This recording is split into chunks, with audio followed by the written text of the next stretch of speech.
যে নিকানামার মধ্যে 18 নম্বর কলমে আমি তার কোনো রাইটস দেই নাই, সে আমাকে ডিভোর্স দিবে। মনে হচ্ছিল যে আমি একটা জাহান্নামের শাস্তি ভোগ করতেছি। বেশ কয়েকদিন যাবৎ সামাজিক যোগাযোগ মাধ্যমে ব্যাপক চর্চা হচ্ছে নির্যাতিতা রয়া তাসনিম এবং তার স্বামী এমডি রনিকে নিয়ে। পরে যে আঘাত পেয়ে কোনোদিন দুই চোয়ালের হাড্ডি ভেঙে যায়, এরকম হয় না কখনো। কয়েকদিন পূর্বে রয়া তাসনিম তিনিও আরজে কিবরিয়ার স্টুডিওতে সাক্ষাৎকার দিয়েছেন। তারপর ওনার স্বামী এমডি রনি তিনিও সাক্ষাৎকার দিয়েছেন। সর্বপ্রথম আরাবিয়ান বুরকা কালেকশনের মালিক এমডি রনি তিনি বলেছিলেন, আমি স্বামী হিসেবে আমার স্ত্রীকে শাসন করেছিলাম। তার পরবর্তী চ্যানেলে একটি সাক্ষাৎকারে তিনি বলেছেন, আমি মারিনি, পড়ে গিয়ে ব্যথা পেয়েছে।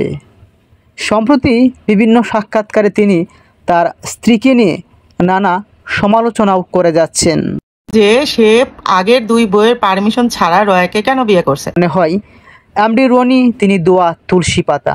ভিডিওর শুরুতেই আপনারা শুনেছেন এমডি রনি তিনি বলেছেন, কাবিন নামায় 18 নাম্বার কলামে আমার স্ত্রী আমাকে কোনোদিন ডিভোর্স দিতে পারবে না, সে রাইটস আমি তাকে দিই নাই, এটা বলেই আমি তাকে বিয়ে করেছি।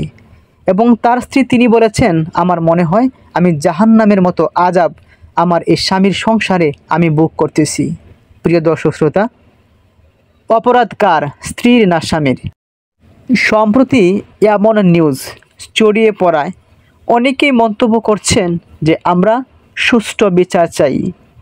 মেয়েটা আরাবিয়ান বুরকা কালেকশনের মালিক এমডি রনির কোটি কোটি টাকা দেখে বিয়ে করেছিল এবং এমডি রনি তিনিও দুই স্ত্রীর সম্মতি না নিয়েই রূপ সৌন্দর্যে পাগল হয়ে অপর একটি মেয়েকে বিয়ে করেছেন।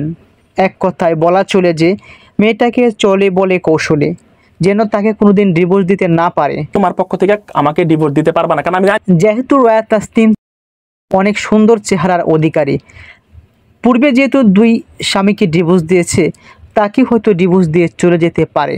যে ভয় বিরাজ করছিল, যে সন্দেহ সৃষ্টি হয়েছিল এমডি রনির মাঝে, সেই সন্দেহই আজ বাস্তবতার রূপ ধারণ করলো। তবে মেয়েটা বলেছিল যে আমি মনে হয় জাহান্নামের শাস্তি ভোগ করতেছি। এমডি রনির সাক্ষাৎকারে আজ তাই প্রমাণিত হলো, সত্যি সত্যি এমডি রনির অধীনে কারাগারে বন্দি থাকার মধ্যেই বন্দি জীবন যাপন করছিলেন। কারণ বিয়ের পূর্বেই তিনি কিভাবে ভাবলেন যে রয়া তাসনিম তাকে ছেড়ে চলে যাবে? প্রতি উত্তরে তিনি বলেছিল, এর পূর্বে ডিভোর্স দিয়ে অভ্যস্ত আছে, আপনার দুটো স্ত্রী রেখে কেনই এমন ভয় নিয়ে তাকে বিয়ে করলেন? এবং আপনি বলছেন পর্দা করাতে চান, সে পর্দা করতে চায় না, যার ফলে আপনার দুজনের মাঝে বনিবনা হয়নি এবং নানা অভিযোগ হলো পরকীয়া করছে।